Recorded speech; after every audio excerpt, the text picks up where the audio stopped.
कनक की डायरी में पुनः आपका स्वागत है। आज मैं कथा सम्राट उपन्यासकार मुंशी प्रेमचंद रचित सेवा सदन के 13वें भाग को प्रस्तुत कर रही हूँ। सुमन के चले जाने के बाद पद्म सिंह के हृदय में एक आत्मग्लानि उत्पन्न हुई। मैंने अच्छा नहीं किया। न मालूम वह कहाँ गई।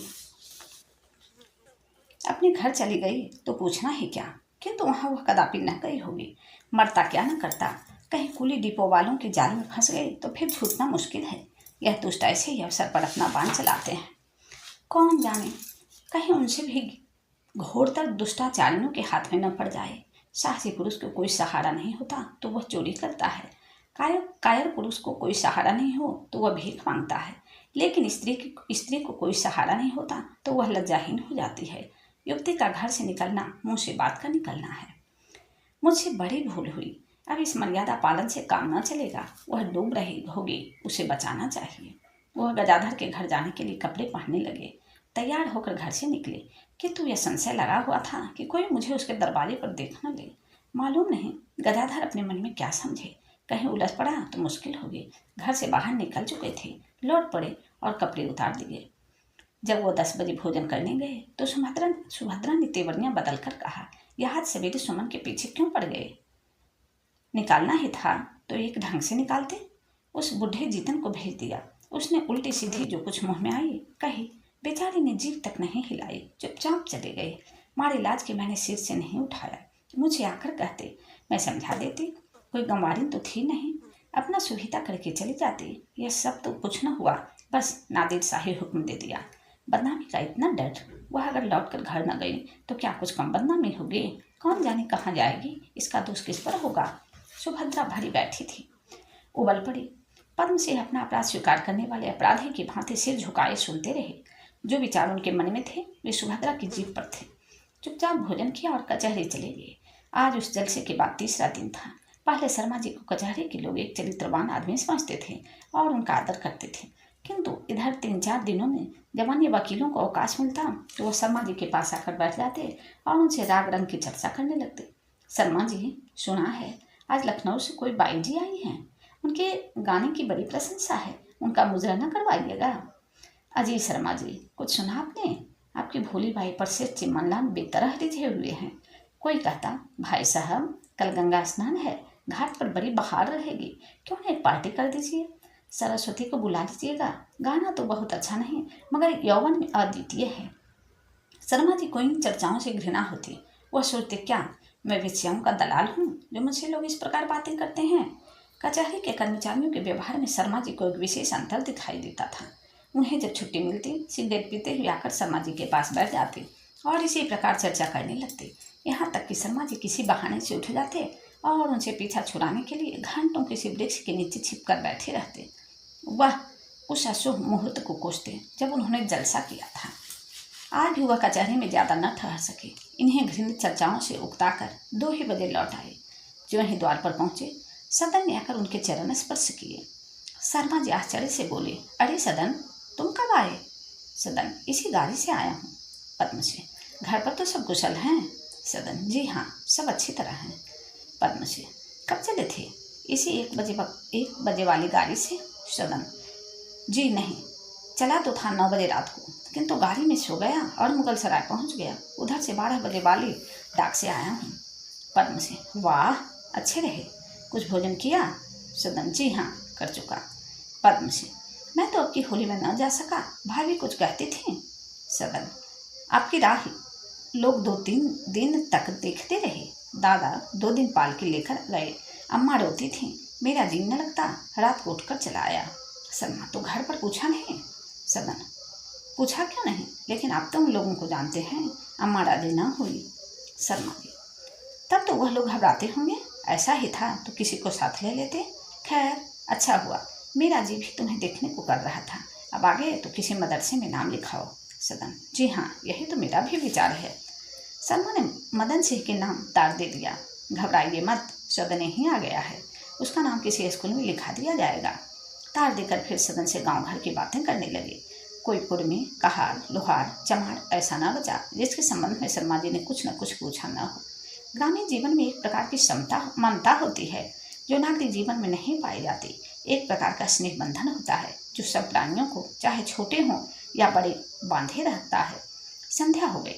शर्मा जी सदन के साथ सैर को निकले, किंतु बेनीबाग या क्वींस पार्क की ओर न जाकर वह दुर्गा कुंड और कान्हा जी के धर्मशाला की ओर गए। उनका चित्त चिंताग्रस्त हो रहा था। आंखें इधर उधर सुमन को खोजते फिरती थी।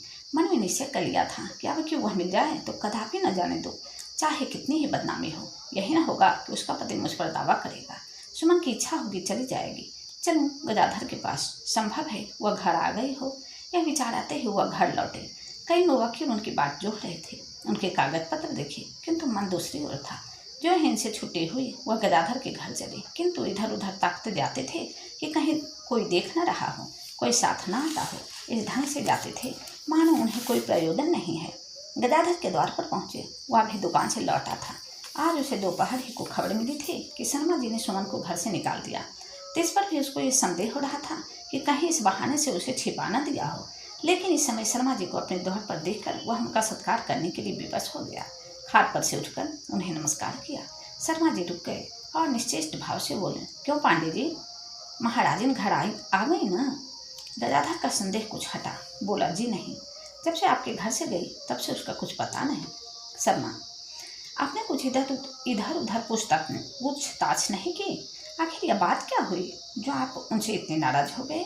गदाधर, महाशय, मेरे निकालने का तो एक बहाना था। असल में उन्हें निकलना चाहते थे। पास पड़ोस के दुष्टाओं ने उसे बिगाड़ दिया था। इधर महीनों से वहाँ अनमनी सी रहती थी। होली के दिन 1 बजे रात को घर आई। मुझे संदेह हुआ। मैंने डांट डपट के घर से निकल खड़ी हुई। शर्मा जी, लेकिन आप उसे घर लाना चाहते तो मेरे यहाँ से ला सकते थे। इसके बदले आपने मुझको बदनाम करना शुरू किया। तो भाई, अपनी बदनामी कौन चाहता है? मैंने उसे अपने घर से अलग कर दिया। बताओ, और मैं क्या करता?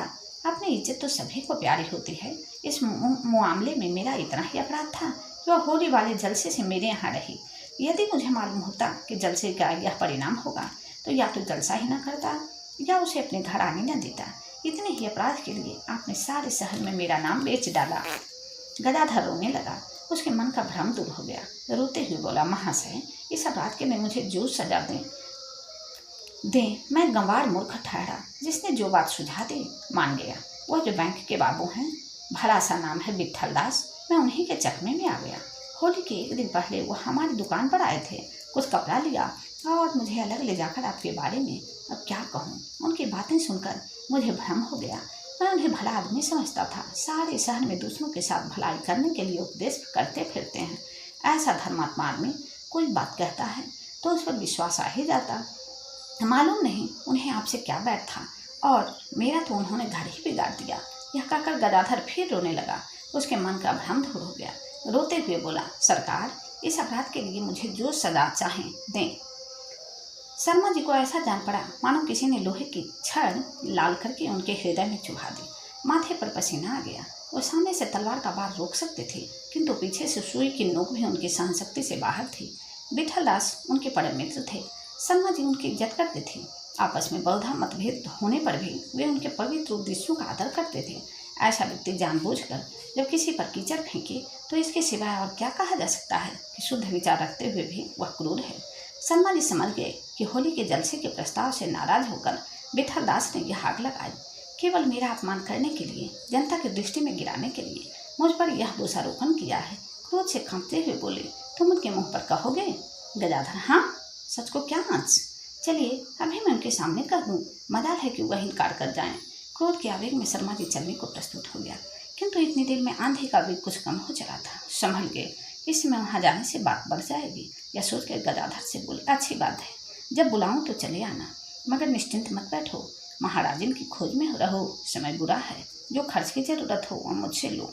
यह कहकर शर्मा जी घर चले आए। विट्ठल दास की गुप्त छुरी के आघात ने उन्हें निस्तेज बना दिया था। वह यही समझते थे कि विट्ठल दास ने केवल द्वेष के कारण यह षड्यंत्र रचा है। यह विचार शर्मा जी के ध्यान में भी न आया कि संभव है उन्होंने जो कुछ कहा है वह शुभ चिंताओं से प्रेरित होकर कहा हो और उस पर विश्वास करते हों। तो अभी आप मुंशी प्रेमचंद रचित सेवा सदन के 13वें भाग को सुन रहे थे कनक भारती की आवाज़ में। धन्यवाद।